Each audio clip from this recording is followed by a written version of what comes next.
Fuerabamba. A partir de las 8:03 hemos entrevistado al primer ministro Salvador del Solar. Es el turno ahora de los analistas que miran estos problemas con el distanciamiento que da sus respectivas disciplinas. Todas las voces están aquí en RPP. Todas las voces. Un antropólogo, Javier Torres, que cubre para el conjunto del país temas rurales a partir de su organización SER, Servicios Rurales justamente, y junto a él dos comunicadores, Oscar Díaz y José Salazar, que nos han dicho que no tienen nexos profesionales con el conflicto, pero sí conocen una metodología y tienen una experiencia. Quisiera comenzar preguntándole a Javier Torres. Nos ha explicado el primer ministro que es no solamente tradicional, sino de mandato legal, que un acuerdo firmado por el presidente de una comunidad campesina en Lima sea sometido a una ratificación por parte de su comunidad. ¿Esto es exacto? En Lima, en Nueva York y en cualquier parte del mundo, la asamblea comunal es la máxima instancia de decisión de una comunidad. Normalmente el presidente puede tomar acuerdos, y estos acuerdos, y en todos los conflictos anteriores, los hemos visto, son llevados a la comunidad y la comunidad en asamblea tiene que decidir. La tradición es que se ratifica porque el presidente tiene cierta autoridad, tiene cierta legitimidad. En el caso del conflicto que estamos viendo, vemos que hay una tensión, que hay un debate, hay posiciones, y entonces la asamblea finalmente es la máxima instancia de la comunidad. O sea, la asamblea es la que decide si la comunidad sigue existiendo, la asamblea es la que decide si la comunidad vende tierras, la asamblea es la que toma esas decisiones y el presidente de alguna manera representa a la asamblea, pero dada la magnitud de ese tema, hay que esperar a esa decisión. Y ha sido la tradición. Hemos tenido varios conflictos donde Javier, se toma el acuerdo y luego se ratifica en la asamblea. Lo que pasa, a ver, ¿qué ocurre cuando, digamos, antes de seguir, ¿no? Esta mañana, el señor Gregorio Rojas lo que dice en líneas generales es que no tiene muy claro lo que ha firmado. Entonces, transmitiendo un mensaje así, él va a ir a la comunidad y les va a decir ¿qué? Es decir, ¿cuánta legitimidad o cuánto peso puede tener un dirigente cuando dice eso en la radio a la mañana? Bueno, eso ya es parte del juego que tenemos desde ayer con, en especial, el señor Paredes Terry, que es el que vino a introducir ese factor en el conflicto. Del cual ha dicho esta mañana Gregorio Rojas que lo conoce desde hace muy poco tiempo, ¿no? Y además han aclarado que tampoco es el asesor legal, sino que se ha presentado como asesor político. Bueno, en fin, pero evidentemente hay una situación de tensión y hay una situación donde la comunidad tendrá que deliberar. O sea, en este momento... Usted dice que es tradicional que se someta a consulta, pero ¿usted recuerda precedentes en que la comunidad haya contradicho lo que ha afirmado su presidente? Pocas veces se ve eso, ¿no? Normalmente se ratifica el acuerdo porque se supone que ha habido una comunicación. Ahora, pueden haber otros elementos que ellos estén tomando en cuenta, porque si bien se llega al acuerdo de la comunidad con la empresa y el gobierno, con la presencia de Monseñor Cabrejos, a la vez también el resto de comunidades que no están en el acuerdo han expresado de alguna manera su malestar porque le han dicho Fuerabamba está ratificando solo su acuerdo. También puede ser que haya una evaluación de que esto puede generar un conflicto entre Fuerabamba y las otras comunidades. Eso. A ver, José, sí. La gestión de la crisis. La gestión de la crisis, primero, lo que se ha resuelto, en segundo lugar, los actores, cuán legítimo puede ser la actuación o cuán legítima puede ser la actuación de Gregorio Rojas, no tanto por él mismo, sino por el esfuerzo de venir, sentarse y, en fin, y haber hecho lo que ha hecho, sino por cómo es descalificado por otros actores como Edison Vargas o como Jorge Paredes Terry. Exactamente lo que dijo Rojas sobre Paredes Terry es que lo conoce hace una semana y media.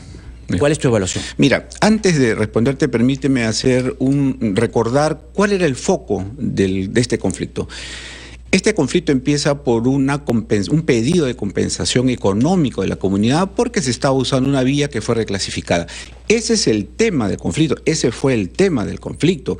Y ahí están los montos. Antes del 20 de marzo, los montos oscilaban entre 1 millón de soles que ofrecía la empresa versus 34 millones de dólares que pedía la comunidad. Ok, hasta la semana pasada los montos bajaron, cambiaron, la empresa ofrecía 10 millones y la comunidad pedía 40.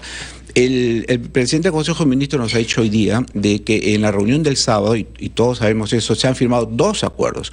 Un acuerdo público, que es el acta que tenemos todos, y un acuerdo privado.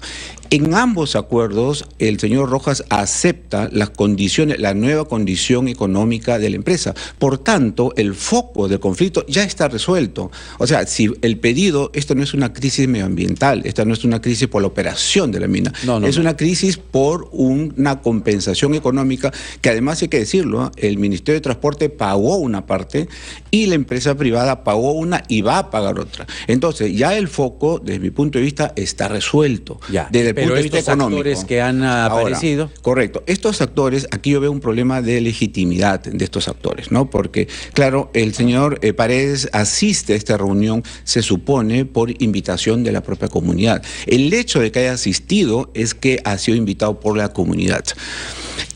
Al interior de las comunidades también existe este tema de legitimidad, este tema de institucionalidad. El desconocer un convenio que se ha firmado acá en Lima, lo que te está diciendo es que la comunidad, como con muchas comunidades, Javier lo puede decir, hay un problema institucional de no reconocer acuerdos. Te voy a decir algo, posiblemente el próximo presidente de Fuerabamba quiera desconocer los acuerdos que hoy día se están discutiendo y se están firmando. Bueno, porque eso es lo que ocurre. A la mañana lo que dijo fue que no sabía muy bien lo que había firmado. Así es. Así es. Y que conoce a Jorge Paredes Terry hace 1 semana y media, siendo Paredes Terry el asesor político. Así es. Teniendo Paredes Terry vínculos con el Movadef. Yo creo que él se está protegiendo, ¿no? El señor Rojas yo creo que se está protegiendo porque en la comunidad va a haber mucho debate y posiblemente hay un grupo de personas que no están de acuerdo con este... José Salazar, comunicador, muchas gracias. Vamos a retomar nuestra entrevista también con otro comunicador, Oscar Díaz, después de la pausa, y con el antropólogo Javier Torres. Vamos a la pausa.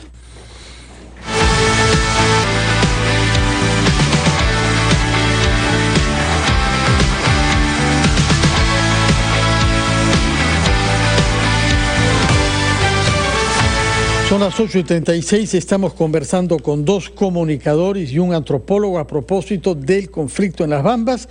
José Salazar, usted ha tenido que ver desde hace casi 20 años con conflictos sociales similares. Oscar Díaz. En este caso, Oscar Díaz, todo el mundo se dice de acuerdo a solucionar el conflicto, pero es verdad que todas las sensibilidades políticas quieren resolver el conflicto, o hay algunas que al revés creen que pueden tener buen viento si se mantienen en el conflicto en detrimento del gobierno.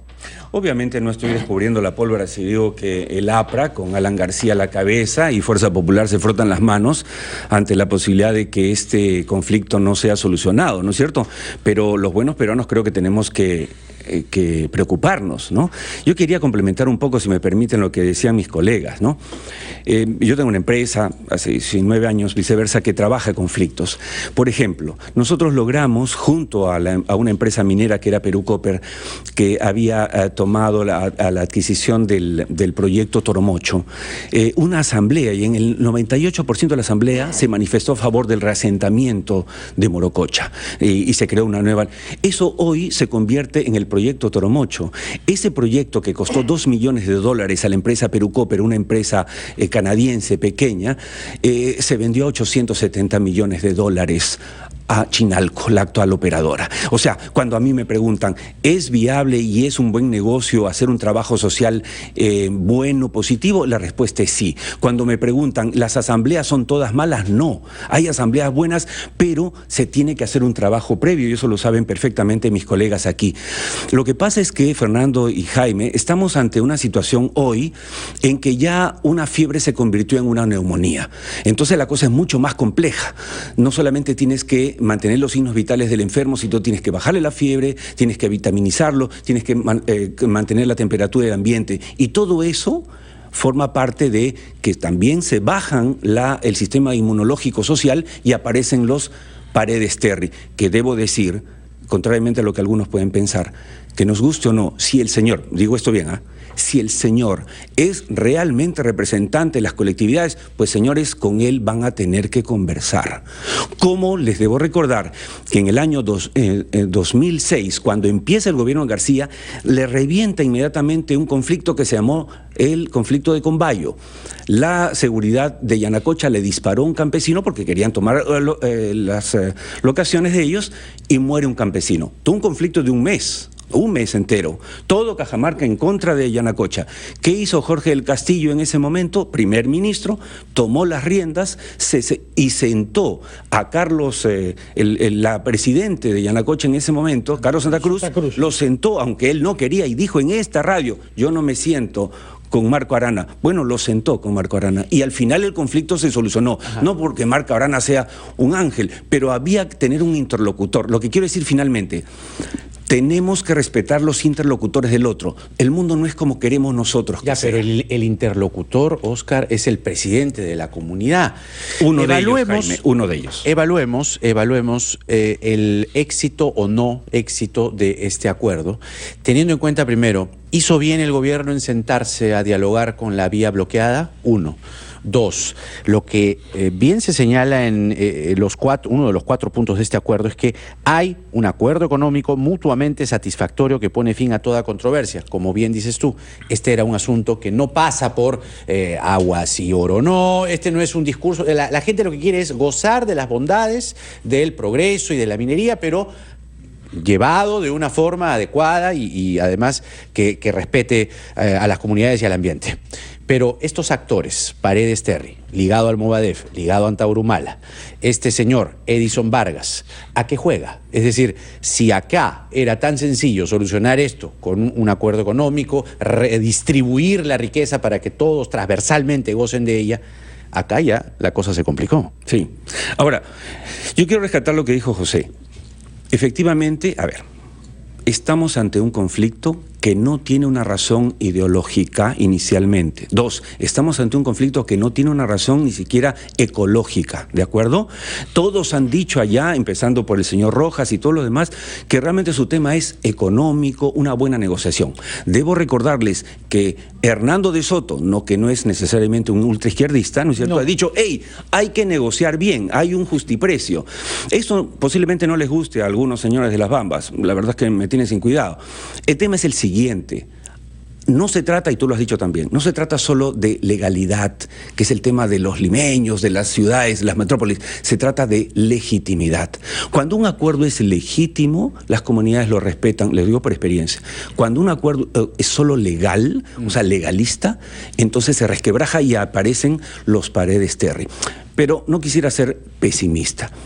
Al final, ya, si los dices negociadores... que este acuerdo no es legítimo del todo. Por ahora legal, legítimo si lo ratifica la comunidad. Exactamente. Entonces está bien que la comunidad lo ratifique. Tiene que hacer así, lo ha dicho Javier. Ajá. O sea, perdón.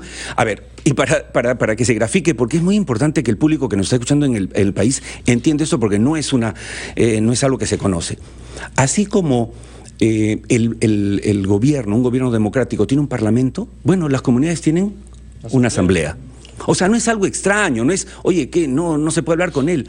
Cuando Gregorio Rojas, que no es pues un hombre... No es un antiminero. Y tampoco es un parlamentario, un político... Pero representa una comunidad. Sí, pero ¿qué dice él? Cuidado, Jaime, cuando él dice, no estoy seguro de lo que he firmado, es porque ella empieza a asustarse. ¿Por qué? Porque efectivamente le quieren bajar la llanta, porque su vicepresidente ya está objetando. Edison Vargas. Porque Paredes Terry ya está diciendo, yo no estoy de acuerdo y la mitad no está de acuerdo. No es que él no cree en lo que ha firmado, ha estado 9 horas ahí, pero ya, y por experiencia lo digo, el hombre empieza a mirar a su gente y dice, ¿dónde está ahora?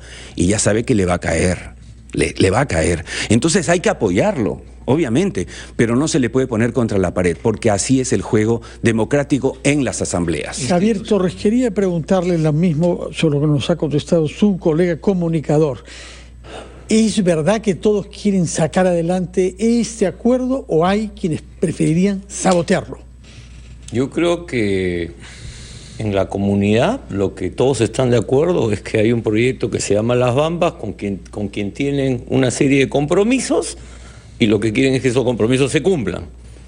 Eso de los comuneros. Sí, a nivel de los comuneros. Políticas. A nivel de las fuerzas políticas, acá en Lima, evidentemente, hay quienes quieren una crisis de gabinete o quieren una nueva crisis del gobierno.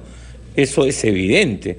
Hay algunos líderes políticos que están en serios problemas, por el caso Lava Jato, que deben estar felices porque ya llevamos una semana con otro tipo de portadas, ¿no? O sea, eso es real, ¿no? Pero yo quiero insistir en que en este momento, o sea, en 1 hora y 15 minutos, se empieza una asamblea allá en Fuerabamba, ¿no? Donde van a discutir los comuneros, van a debatir seguramente intensamente, y yo coincido con Óscar, lo que se quiere es que ellos avancen en su acuerdo. Ojo, nosotros no conocemos los términos de lo pactado entre la empresa y la comunidad. Y supongo que la comunidad no va a tener ese que es un acuerdo económico satisfactorio. Bueno, ¿no? La comunidad tendrá que conocer ese acuerdo mutuamente satisfactorio, como dice la... No solamente, que pone fin a toda controversia respecto al Fondo Yavi Yavi. Sobre Yavi Yavi, y además dice que se van a cumplir todos los pendientes del acuerdo del año 2009, pactados por la empresa Extrata, que cuando hubo seguramente el cambio de la empresa han habido modificaciones. Eso es normal cuando hay cambios de empresa. Bueno, la empresa MMG se está comprometiendo a que se va a cumplir con todos esos acuerdos. Entonces, lo que yo creo que tenemos que esperar es que impedir que se petardee, ¿no?, una asamblea comunal, impedir que se petardee un acuerdo al que se está avanzando, pero además yo quiero insistir que un tema es la comunidad de Fuerabamba, pero además hay 36 comunidades más en la zona, y eso todavía está pendiente de acuerdo. Palabras finales y breves de Óscar Díaz, por favor. José Salazar, Fernando. José Salazar. Yo quisiera de alguna manera adelantar algunas lecciones, porque hay otros proyectos mineros. Así es. ¿no? Entonces, primero, prevención de conflictos, de parte del Estado y de parte de la propia empresa. Aquí han fallado ambos, porque este es un conflicto que viene desde el 2016. O sea, en el 2016 fue la primera toma de carretera, y eso que estoy partiendo solo del 2016, podría ir un poco más atrás. A 2005 incluso, en realidad. A 2005, así es. Pero con muertos y tal. Entonces, prevención de conflictos sociales, ambas, el Estado y el Estado, cuando digo, me refiero al Ministerio de Transporte, Ministerio de Energía y Minas, Ministerio del Ambiente, todo Viceministerio de Gobernanza Territorial. Correcto, prevención de conflictos, la fase inicial. Segundo, los compromisos tienen que cumplirse. Entonces, han habido una serie de compromisos que no ha cumplido ni el Estado ni la empresa. Han cambiado de gestores, en el sector público y también en la empresa privada, porque esta empresa se vendió. Entonces, han habido cambios que no han sido comunicados asertivamente hacia las comunidades, ¿no? Muchas gracias a los comunicadores José Salazar y Óscar Díaz y al antropólogo Javier Torres. Vamos a dar una breve pausa y retomamos una sesión de noticias.